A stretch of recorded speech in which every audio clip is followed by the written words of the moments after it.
Aloha, everyone. Welcome.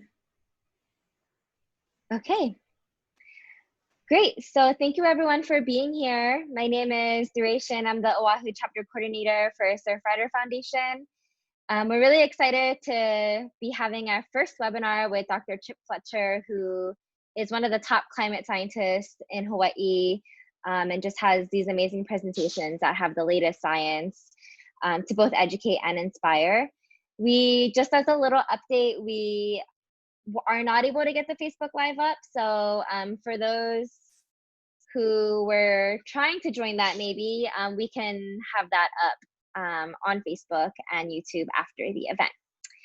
So yeah, Surfrider Oahu, for those of you who aren't familiar, you know, we're probably best known for our work in beach cleanups, plastic pollution, and things like that. But we've been focusing more and more of our efforts on protecting our beaches, how to work on coastal preservation, trying to find alternatives to seawalls and shoreline hardening. And so we've been working with Dr. Chip Fletcher a lot more recently. So we're really excited that he's here to share his presentation.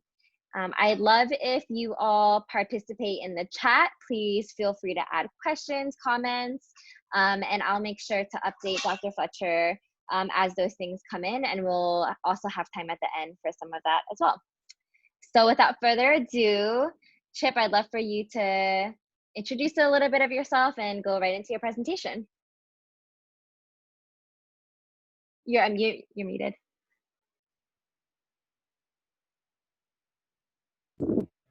How's that? Can you hear me? Yes. Good. Okay. Thanks very much. So I am a associate dean at the School of Ocean and Earth Science and Technology at UH Manoa. I have a amazing research group of undergraduate, graduate students, and researchers. We've been studying shoreline processes of various types, beaches, looking at sea level rise, past, present, and future. Hey, Chip, sorry to interrupt. The audio, there's a lot of wind or something going on. I don't know if there's a way for you to headphones or something, but there's a lot of... How's that? Much better, yes. Okay, yeah, that would be the fan I have right next to me. Sorry. So anyway, I'm really happy to, number one, be here this evening, and number two, to have mutually discovered Surfrider. They discovered me and I discovered them, and we're working together with common cause. It's very exciting. This rotating globe I love because it clearly illustrates something very important. So this shows temperature change in the form of topography. And it clearly illustrates that continents are warming faster than oceans. And this is one of many, many reasons why being in Hawaii is a very good place to be, in my opinion, as we move into a warmer future. So the warming in the Arctic, you can see Arctic amplification is a little more than twice the average rate of warming worldwide. Continents have already reached about 2 degrees Celsius on average, and during the summertime, we watch especially continents in the Northern Hemisphere hit 4 degrees Celsius for the season. And oceans have warmed less than 1 degree Celsius. And so the total average of warming is 1.2 degrees Celsius. And 1.5 degrees Celsius is the first of 2 United Nations targets for stopping warming. I'll talk a little bit more about that in a minute. So we monitor the ocean surface with a series of satellite missions, partnering with the European Union Space Agency and, of course, NASA. These satellites use a technology known as satellite altimetry, which maps the ocean surface every 10 days. And over the almost 25 years of this record, we are seeing a very clear signal of sea level rise. Since 1993, the rate of global sea level rise has been about 1 foot per century.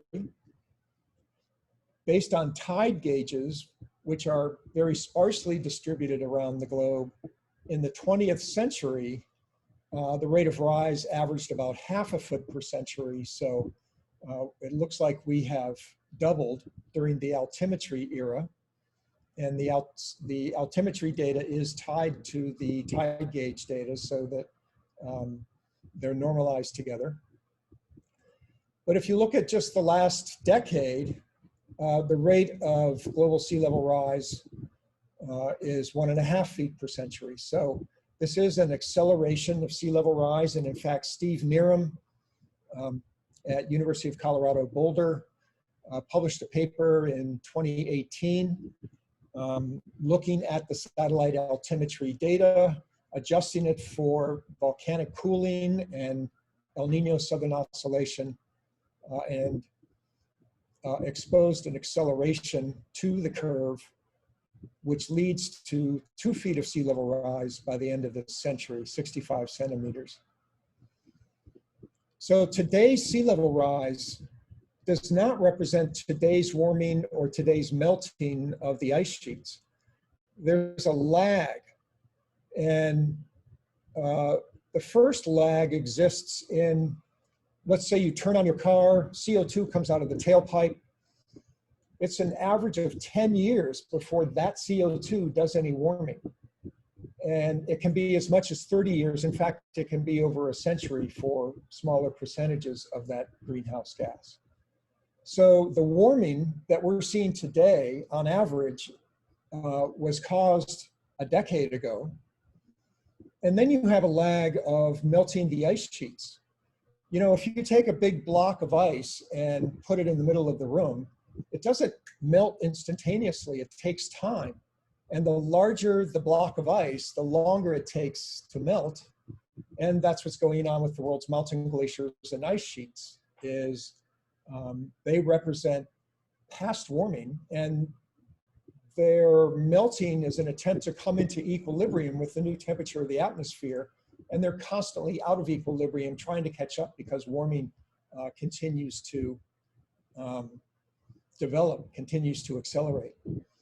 So this acceleration of global sea level rise to 2 feet by the end of the century is almost certainly going to increase and take us to higher levels by the end of the century.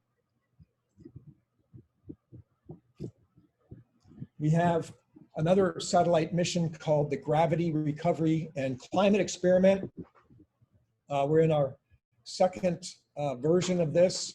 A new set of GRACE satellites called Follow-On are in orbit now. These map gravity.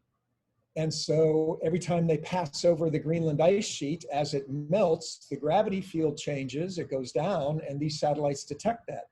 Same with every other body of ice on the planet, and the same with other areas that are changing rapidly, such as groundwater withdrawal. So these satellites are telling us a lot about freshwater resources. In addition, they're letting us know that the two ice sheets of the world left over from the last ice age, Greenland and Antarctica, are in a state of consistent accelerating melting. So this is Greenland. You can see that the melting has started at the coastal zone and it's moving its way up to the high altitude plateau. The loss of mass from Greenland is about 280 billion tons per year. That's largely in the form of water or in the form of calving, which turns to water, calving of ice, which turns to water. The rate of melting on Greenland has quadrupled over the past decade. And research came out earlier this summer telling us that snowfall that normally replenishes Greenland's glaciers each year can no longer keep up with the pace of melting. So This is interpreted as Greenland having passed the point of no return, past a tipping point where it is now irreversibly melting. And Greenland and Antarctica together are melting 6 times faster than 20 years ago. And in fact, ice loss from Greenland and Antarctica is tracking the Intergovernmental Panel on Climate Change worst case climate warming scenario. And the sea level rise that these 2 ice sheets are on track to produce could leave 400 million people exposed to coastal flooding each year by the end of the century. Again, this does not represent modern day warming or melting. It represents a temporal lag, a time lag, and we're already seeing these sorts of very dramatic effects. The entirety of the Antarctic ice sheet is in deficit. Yes, there are areas in blue which are still accumulating snow, but overall it's losing ice at about half the rate that Greenland is. And a very special area in extremely dark red there is West Antarctica. There are a series of individual ice sheets that are outlet glaciers for West Antarctica. And especially the Pine Island Glacier and the Thwaites Glacier have now been deemed to be irreversibly declining as well. In fact, that research was published in 2014. And more recently, this past summer, about a month ago, there was research that came out which looked at these 2 glaciers, specifically Pine Island and Thwaites.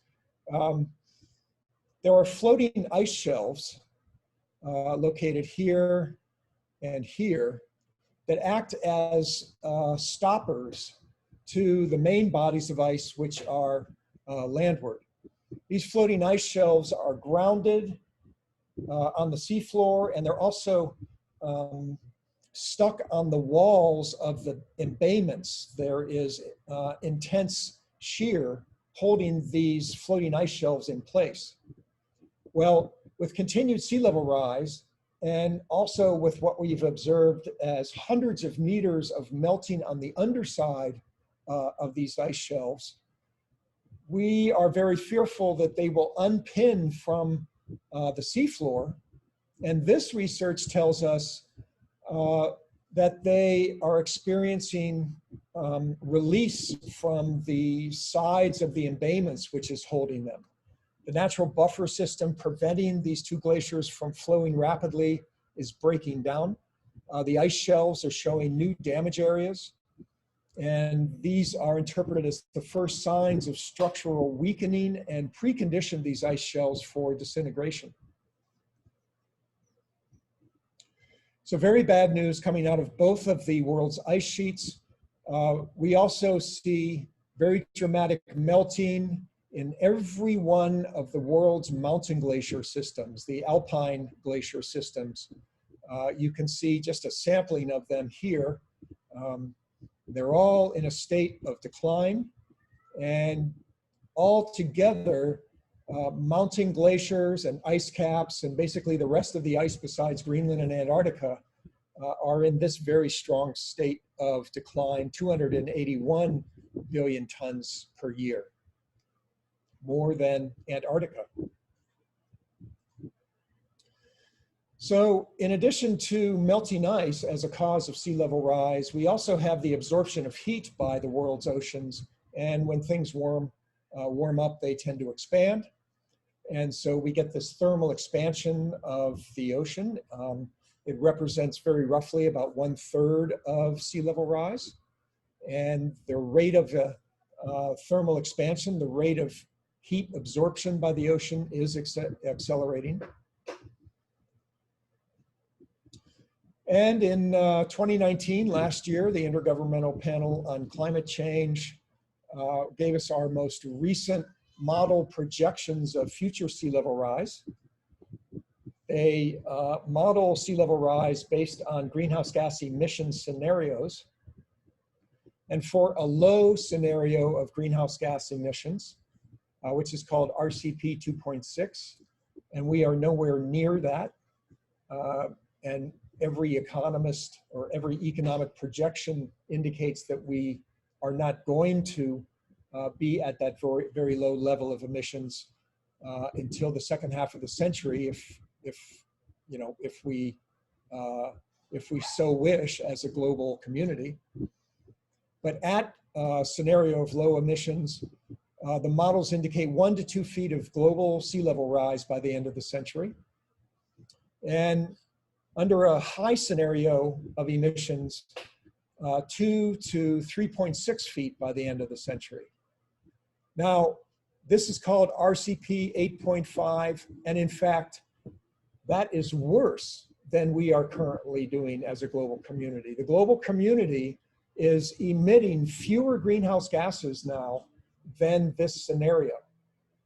We're on the order of another scenario called RCP 6.0. So based on these models, we're someplace in between these two estimates and a little bit closer to the high end. By 2 centuries from now, by 2300, the low emissions scenarios suggest 2 to 3.5 feet of sea level rise by 2300. And the high emission scenarios as much as over 17 feet of sea level rise by 2300. The important point here is that while we so often talk about the amount of sea level rise at the end of this century, the fact is sea level rise is going to continue beyond this century and the one after that and the one after that. In fact, a large body of research indicates that we're going to see over 1,000 years of continued sea level rise, even if we were to stop our greenhouse gas emissions, which hopefully we will. And these models do not consider rapid ice sheet disintegration in their projections because we don't understand the physics of rapid disintegration. We don't know what is a realistic simulation of rapid disintegration and what isn't. Keep in mind that research from earlier this summer, that the ice shelves are showing new damage areas that are the first signs of structural weakening and precondition these ice shelves for disintegration. This whole process indicating that we may be seeing signals of very rapid disintegration of the ice sheets is not considered in the models. All right, so where are we? Observations tell us that Antarctica and Greenland ice sheets are melting 6 times faster than the 1990s. The West Antarctic ice streams, especially Pine Island and Thwaites, are irreversibly melting. The Greenland ice sheet is also irreversibly melting. Antarctic melting alone has tripled in the past 5 years. It could raise global mean sea level up to 3 meters by the 3rd century, by 2300. And modeling shows that we're going to see this continue for thousands of years. Sea level rise is currently accelerating. And sea level rise is tracking the worst case scenario of greenhouse gas emissions, even though our actual emissions are not that bad. Our models lack capacity to simulate ice sheets, and the modeling indicates on the order of 1 foot of global mean sea level rise by mid-century, and anywhere from 1 to 4 feet of sea level rise by the end of the century. And these numbers are from NOAA. And we know global mean sea level rise will continue past this century. The key thing to remember is the latest research that buttressing areas of these 2 ice shelves are showing signs of disintegration. Just within the Pine Island and Thwaites ice streams or glaciers, they alone hold 4 feet of global sea level rise.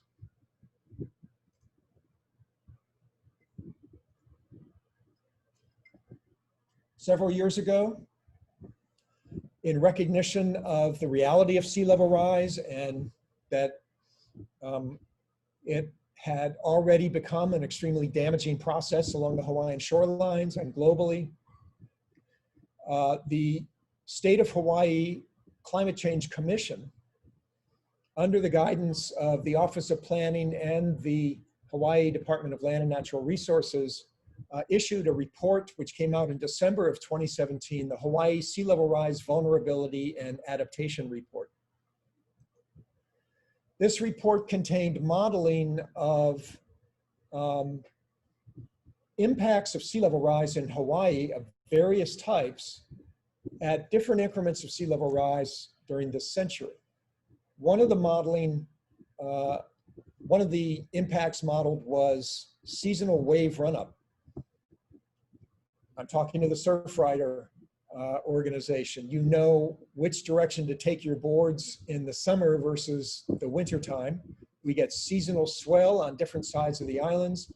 We modeled the annual significant wave height from buoys around the islands, and on the South Shore, we modeled the seasonal high wave, and this depicts the community of Ewa Beach with a sea level rise of 2 feet. Every summer, we see dozens of homes flooded by the typical swell event. At 3 feet of sea level rise, we cross what I refer to as sort of a social tipping point.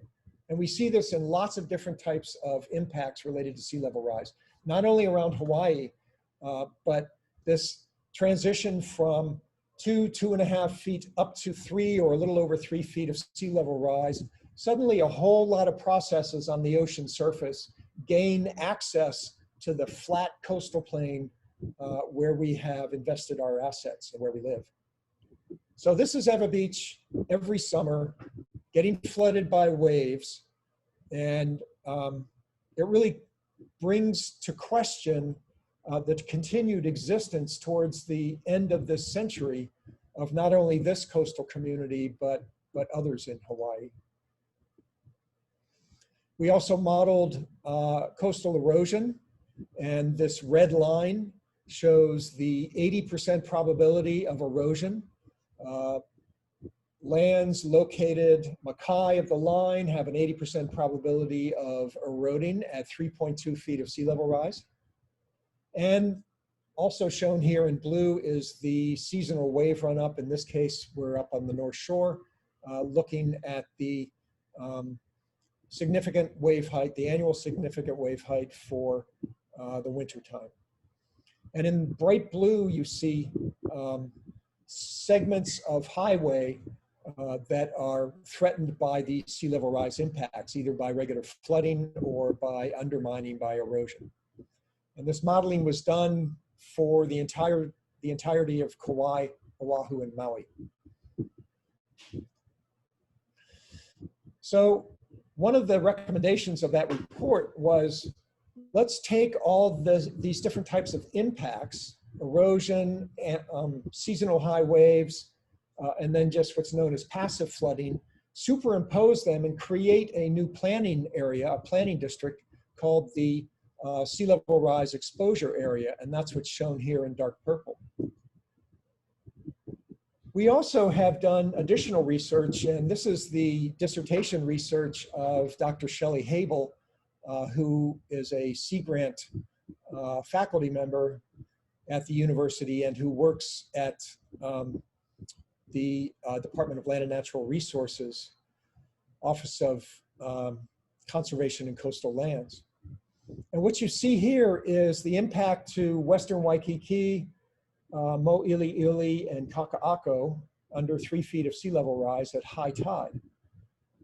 The greens represent where storm drains are backflowing onto streets. The pink dots are individual storm drains that are either backflowing or are no longer functional because they have filled up with salt water, with seawater. The blue is marine water, salt water that has simply flowed over the shoreline and down certain streets. And the red lines are segments of road where the flooding is deeper than 6 inches, which is a transportation engineering standard that will stop small cars when they drive through a puddle or a standing body of water that's 6 inches or deeper. There's a standing wave that develops in front of a small car, which is capable of stalling the car. And a body of water and a stalled car on a roadway is considered criteria for shutting down that roadway for continued transportation. This is 4 feet of sea level rise. And as I'm going to show you, this is actually the more likely scenario by the end of this century. And you can see that basically at high tide, at the highest tide of the day, there's no getting into or out of Waikiki. The drainage of the entire region is unfunctional. And miles and miles of roadway are impassable.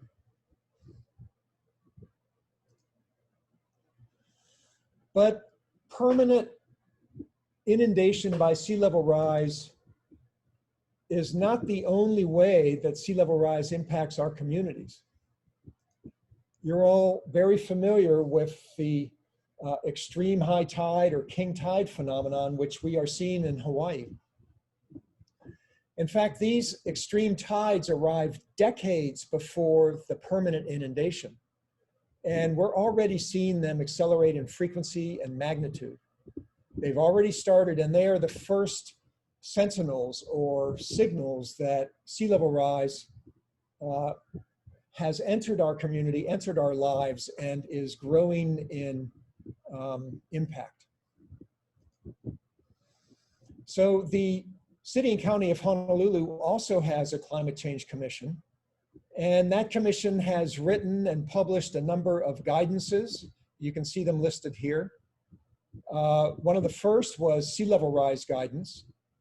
And this was published in 2018. And the guidance is for all the agencies of the City and County of Honolulu to plan for 3.2 feet of sea level rise by the end of the century. And for projects with low tolerance for risk, that is, projects where you can't afford any flooding, plan for 6 feet of sea level rise, and plan for king tides by mid-century, in fact, before mid-century, in the same area that will ultimately be permanently flooded by 3.2 feet, the sea level rise exposure area. And the Climate Change Commission operates with the Office of Climate Change, Sustainability, and Resiliency at the City and County of Honolulu. At the same time that that state report was issued, the Pacific Islands Ocean Observing System at the University of Hawaii mounted an internet map server. And you can see the wave inundation, the coastal erosion, and the sea level rise exposure area on maps for all the Hawaiian Islands at this site. So this is an air photo of the gateway to tourism. We don't know what tourism is going to look like as we come out of our pandemic, but it was the keystone to the Hawaiian economy before late March of this year. And this is the 3.2 feet sea level rise exposure area. Somehow we need to figure out how to manage, adapt to, live with water coming out from storm drains, rising up from the ground as new wetlands, and flowing over the shorelines over the course of this century, the sea level rise exposure area. There's another viewer which NOAA provides called the NOAA SLR viewer. And what's unique about this is that it goes all the way up to 10 feet of sea level rise. It doesn't give you wave run up or storm drain backflow or groundwater inundation. It just gives you this passive flooding, but it's very useful.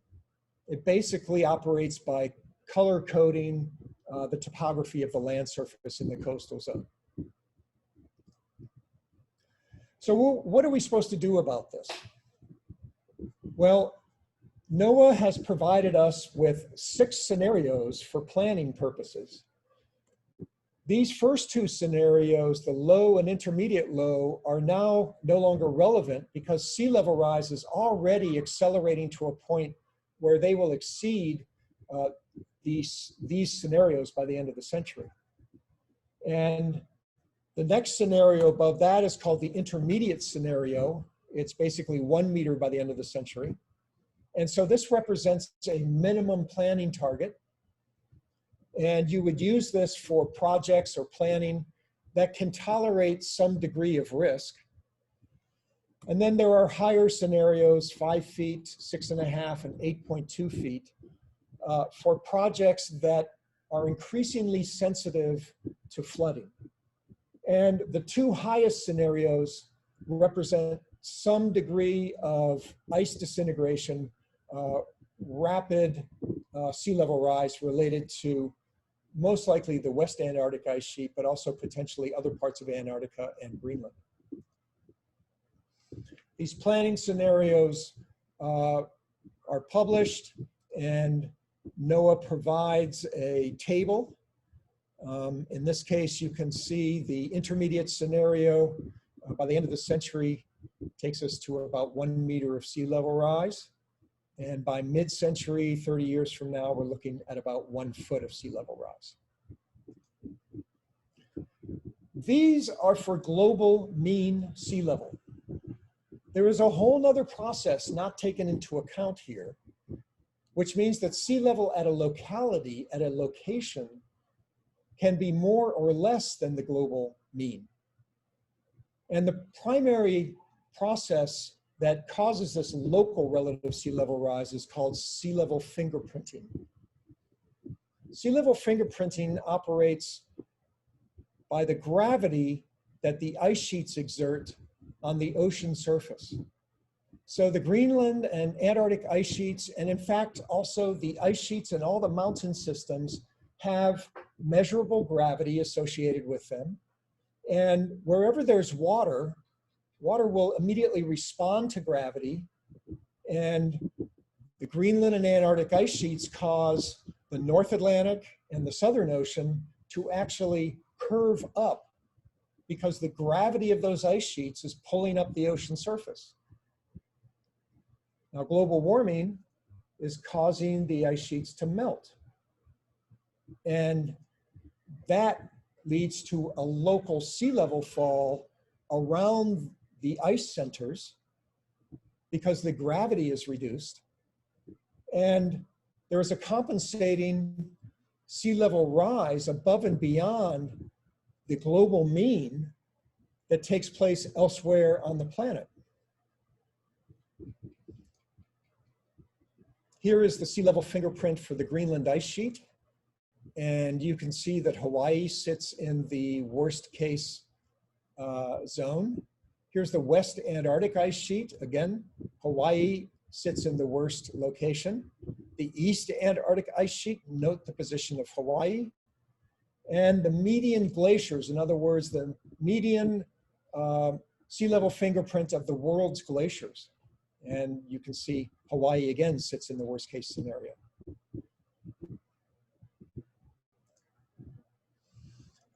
So NOAA provides these regional sea level fingerprint scenarios. And once again, these 2 scenarios, the low and the intermediate low, are void. And our intermediate scenario now, which was 3.3 feet because of sea level fingerprinting at the Honolulu tide gauge, now is 4 feet by the end of the century. In other words, the 3.2 feet that was the subject of the state sea level rise modeling, which is 98 centimeters, that's likely to occur a decade earlier, on the order of 2090 or even late 2080. And I don't want to imply that this is a precise science, but this is for modeling purposes. These are benchmarks for modeling purposes. The intermediate high scenario for Honolulu takes us to over 6 feet. The high, 8.8 feet, and the extreme, again, the high and extreme representing potential disintegration of ice streams. The extreme goes to over 10 feet. All right, so what are we supposed to do with this? We're obviously looking at a severe process, sea level rise. And here in the background, you can see how severe this process is. Now, beaches are considered noisy systems. That is, from one season to the next, the beach might erode, it might accrete. Sand travels along shore and back again. Sand travels offshore and back again. The waves arrive from different directions during different times of the year. So beaches are constantly getting wider and narrower, and we refer to this as a noisy system. And extracting the signal of sea level rise in the form of beach behavior is extremely difficult. In many cases, the signal of sea level rise is still buried in the noise of seasonal behavior. But you can look for certain signposts. You can look at 50-year and 80-year-old ironwood trees that are being undermined. This would be the first time they've been undermined in their lifetime. You can look at areas that were developed many decades ago that at the time were set far back from the ocean and are now experiencing damage from coastal erosion. These are signals to us that sea level rise, despite the noisy system, is having a real impact in shifting the shoreline landward. We can call that shoreline retreat. How do we manage this situation?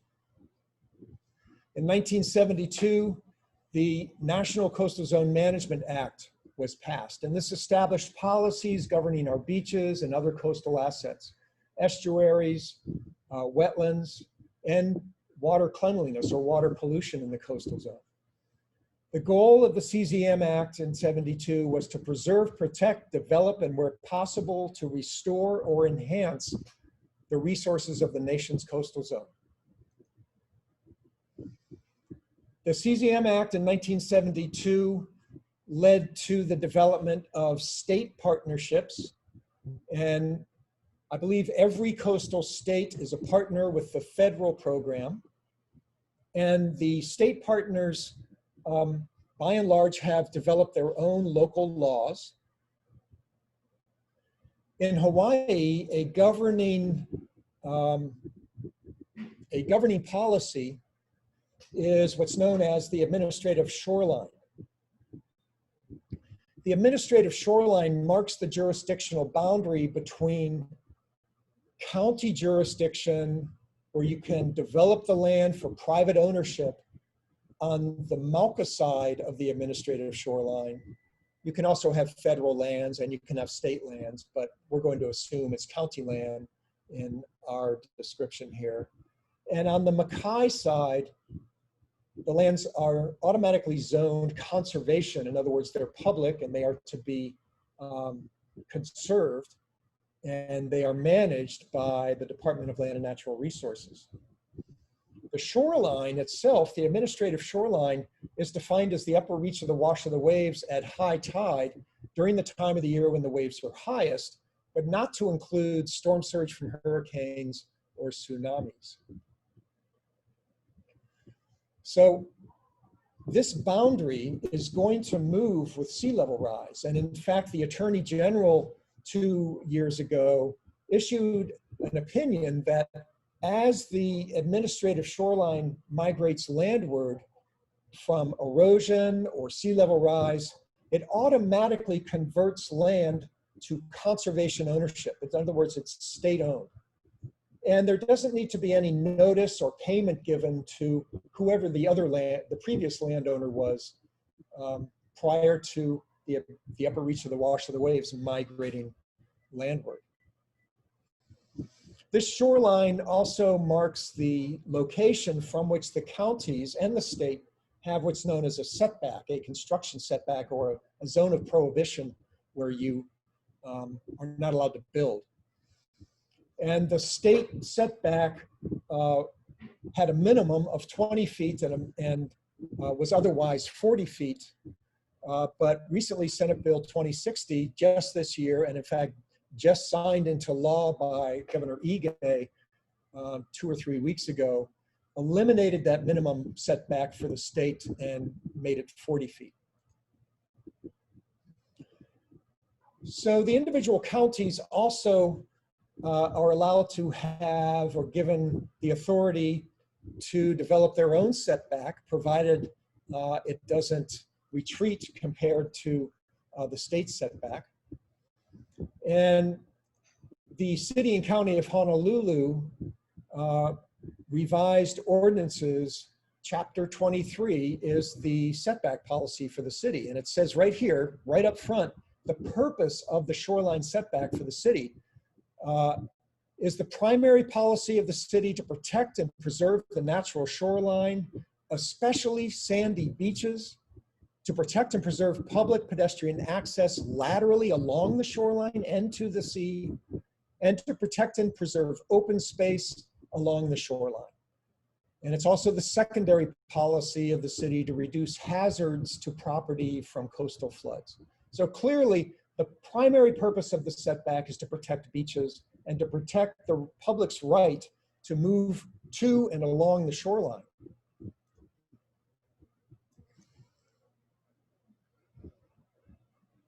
Even the state law, Chapter 205A, which at the very beginning defines its objectives and policies. Objective number 9 is beach protection, to protect beaches for public use and recreation. Now, as I mentioned, we have had improvements this past legislative session through Senate Bill 2060, which the governor signed into law. The improvements are very significant. It increases the state minimum setback from 20 to 40 feet. And it defines sea level rise as a coastal hazard for the first time. It also requires single family residences being built on parcels impacted by coastal hazards, including sea level rise, to require a higher level of permitting called an SMA permit. Previously, if you were to build a home on a coastal parcel, you would basically go into the county and you would have a county planner check several aspects, but basically stamp it. Now it requires public review and a much higher level of scrutiny in order to build in the coastal zone. It also defines a beach for the first time, and it's a great definition. It gives several aspects of a beach, but then it also says this, that beach means sand dunes or upland beach deposits landward of the shoreline. So this means that as the administrative shoreline, the upper reach of the wash of the waves migrates landward, it's not just Mackay of that you have beach. In fact, Mauka of that, you have upland beach deposits and sand dunes, whether or not they've been landscaped under our yards and our homes. So the definition of a beach spans county jurisdiction as well as state jurisdiction. This is a table that's available at the City and County of Honolulu Climate Change Commission that talks about how Maui has a very advanced and protective setback, which is 25 feet plus a distance of 50 times the annual erosion rate of the shoreline at that parcel. It also provides for measuring the depth of the lot, and at certain depths there are percentages or distances where the setback requires you build Mauka of that, and the deeper the lot, the greater the setback, pushing you back. And Kauai has even more protective setback policies. Instead of 50 years, they go with 70 years, 70 times the annual rate of erosion, and 70 is considered the average lifetime of a wood frame house. And they also have this lot depth calculation that can be done. So we've made some great strides. We are pushing development away from the shoreline. We have now prohibited coastal hardening. I meant to say that for the Senate Bill 2060. It prohibits shoreline hardening on beaches, and beaches are defined very robustly. However, we still have lots and lots of shoreline that is already fully developed and has seawalls on it. And we have a situation of global warming which is not looking good.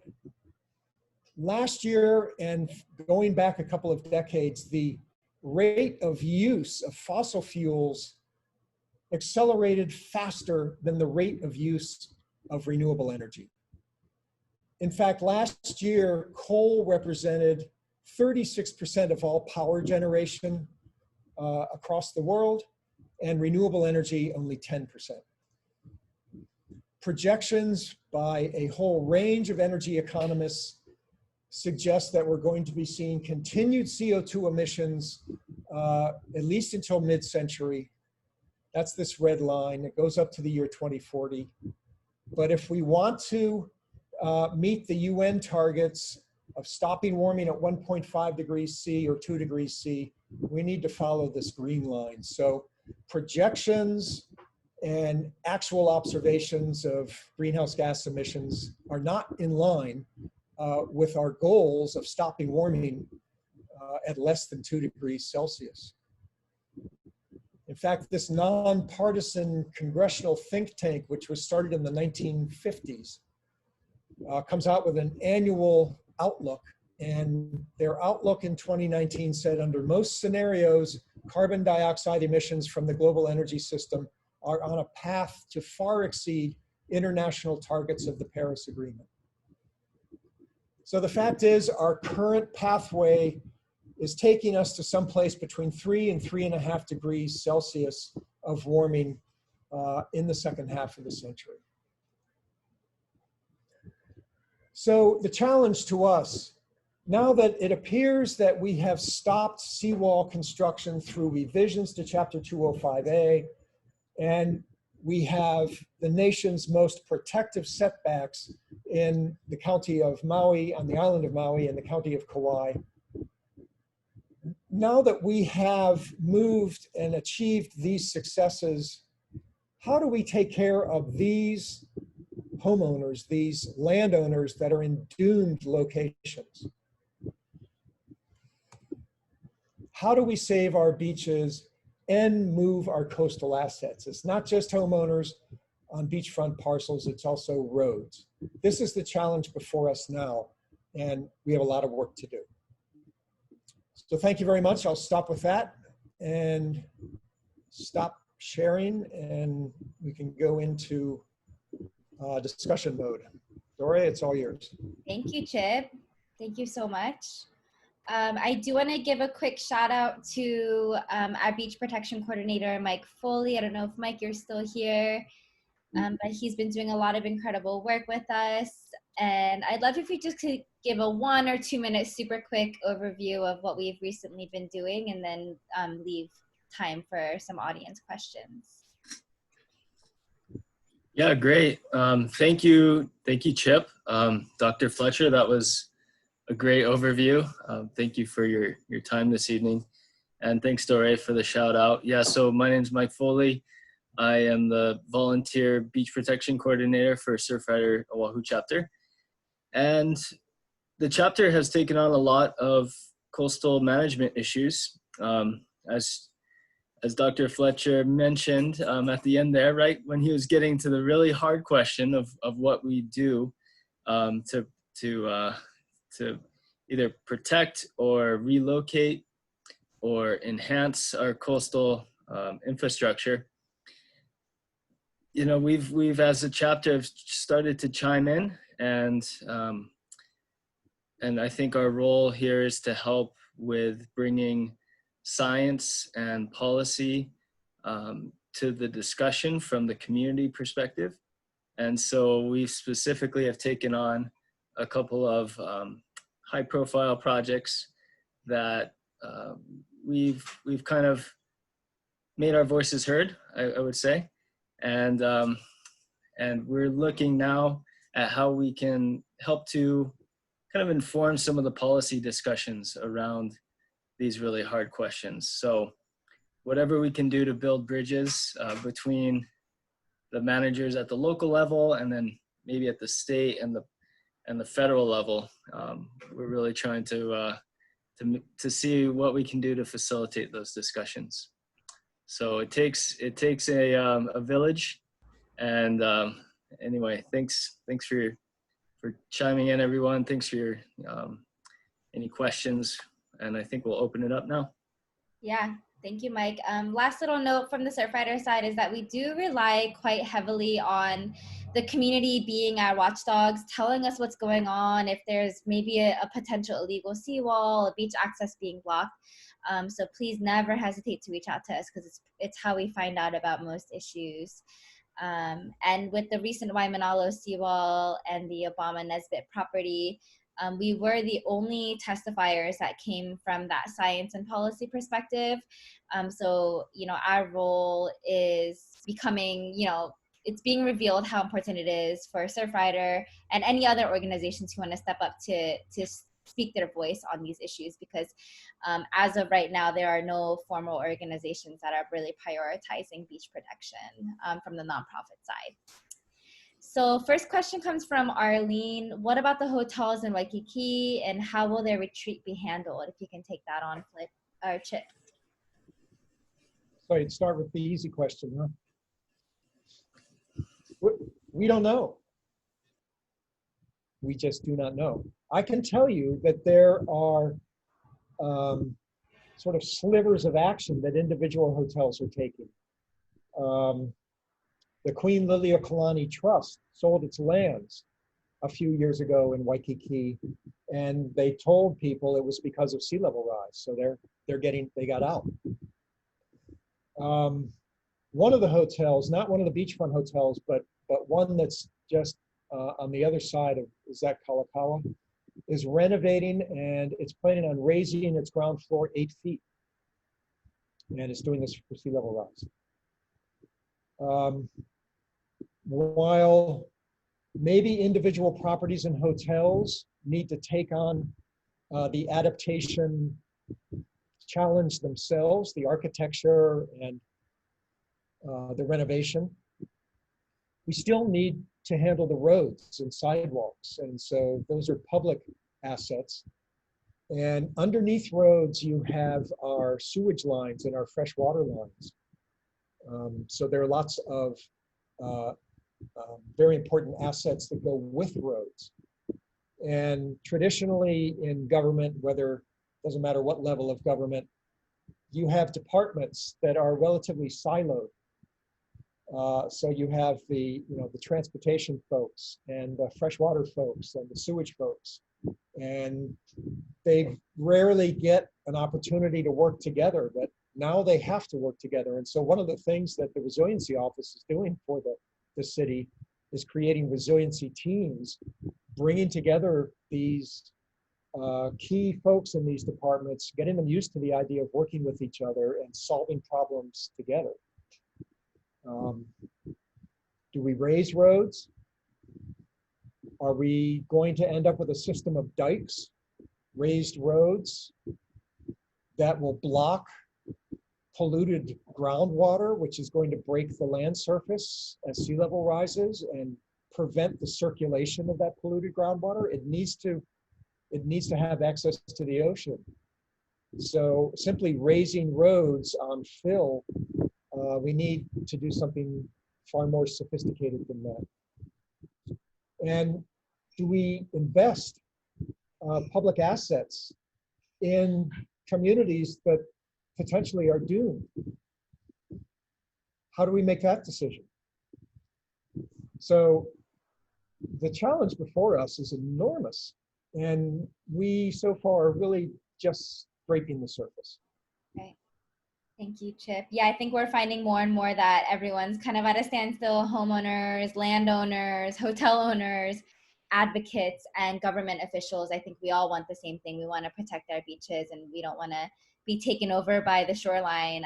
But I think it's just a challenge of finding the common ground and the money to retreat. And so in a way that benefits everyone, but it's hard. The next question is, please explain the danger of seawall. So just for the everyday person, you know, how would you explain why they are so bad? Sure. It's pretty simple. If you're a beach, your essence, your very self-definition is that you live at the edge of the ocean. And if the ocean is rising, you have one choice to stay alive. You need to migrate landward. Sea level rise, in fact, does not need to be damaging to beaches. 20,000 years ago, at the culmination of the last ice age, sea level was 400 feet lower. And as the ice melted, sea level rose around the world, and beaches just naturally rolled with the rising ocean level and with the migrating shoreline. And where beaches came in contact with rock, they would go extinct in that location and they would move around to an adjoining embayment. The sand would find its location to stay at the migrating shoreline. So when we build a seawall, we stop the process of beaches attempting to migrate landward, which is all they're trying to do, if I want to personify them, is stay alive and not drown with sea level rise. There's a second effect that happens. When you build a wall, there's an effect called flanking, which is you accelerate typically on the majority of shorelines, especially those that are dominated by longshore transport sand that moves along the shoreline. Flanking is where you build a wall and you cause accelerated erosion on your neighbor's property. Then your neighbor builds a wall and then causes accelerated erosion on that neighbor's property. And wall by wall, property by property, we've seen this at Lanikai, we've seen it at Halama Street on Maui, we've seen it in dozens of neighborhoods, this sort of proliferation of seawalls, and eventually you lose an entire segment of beach. Thanks, Chip. Scott, your question about Kauai, yeah, just email me and Mike and we can definitely talk about the specifics of that. Last question, and I'm just gonna tag on because we're almost at that 7 o'clock. So hopefully, Chip, you can answer both at the same time in the same answer. But, yeah, one is, can you please comment on the Ewa Beach seawall with the U.S. Marine Corps? And then I would love if you end with just some things people can take away, things that they can do every day, you know, behaviorally or systemically to create some positive change around these issues. Sure. So the Ewa Beach seawall is to protect a shooting range, a mound of earth, which is probably the equivalent of a Superfund site because there's so much lead that has been shot into that mound. I believe it's since World War II, maybe it's older. And coastal erosion is going to expose that lead, and we don't want that to happen. And so that's why the proposal is to build a seawall. The problem is that's going to cause flanking. It's going to cause the beach in front of that location to disappear. And there are going to be a number of effects. Although it's going to cost, or probably cost, a lot more, in my opinion, I think that they should just excavate that site and move the fill, move the polluted earth someplace. I don't know where. I know that doing that is not trivial, but it seems to me that building a seawall is not the best solution for the environment, provided that the lead polluted soil can be located in a place where it can be isolated from the surrounding environment. And as far as what to do, so the developing world is developing a taste for beef. And McDonald's and Burger King and all the rest of the fast food joints are moving into Mogadishu and Costa Rica, and they're moving into the developing world as fast as they can. India, of course, has now reached 1 billion people, or will soon. China, of course. And as these developing nations demand more and more beef, we are deforesting large parts of the planet in order to grow hybridized corn and soy to feed the beef. And one of the things that happens when you deforest is you expose deep natural habitats in which viruses and bacteria have been living in equilibrium with the ecosystem, but now they come in contact with humans. And these are called zoonotic diseases, and COVID-19 is a zoonotic disease. It comes from animals. And 73% of the recent, that is over the last 30 or 40 years, infectious diseases are zoonotic. So if we eat less meat, if the world can get away from eating beef, that's probably, in fact, it's said over and over again, the most powerful thing that any individual can do. We're not asking you to become vegetarian, just asking to eat less beef. And this includes chicken and pork, because the factory farming of chicken and pork is another place where bacteria and viruses blossom, right? They move through hundreds of animals or thousands of birds. And when the dead birds from the viruses or bacteria occur, they are pulled out and live ones are put in. So the virus has an unending number of hosts. And just through natural evolution, it can develop increased virulence. And you get things like bird flu that has a 60% fatality rate when a human catches it from a bird. Thank goodness that avian flu has not yet become transferable from human to human. You still can only catch it from a bird, but imagine these enormous fatality rates in the form of a pandemic. And it all stems from our food and the way we raise it, either through deforestation or through this intense factory farming. So what's the most important thing you can do is eat less meat of all types. Thank you. Thank you so much, Chip. It's been really refreshing to hear a climate leader speak that as a true top climate solution, just for individuals to be able to do every day and feel that level of alignment and empowerment. So really appreciate that. I'm sure this won't be the last time you talk to our Surfrider community. I want to thank you for sharing your expertise, all that amazing data and information, and thank everyone who joined us in the evening time. We'll be having more virtual webinars. Feel free to reach out to us if you have ideas for topics, things to cover. We're here as best as we can be virtually on Zoom and Facebook Live. And yeah, we hope you all have a great night. And this will be posted on Facebook and YouTube following this, so feel free to reference it anytime. Thank you. Good night. Thanks, everybody.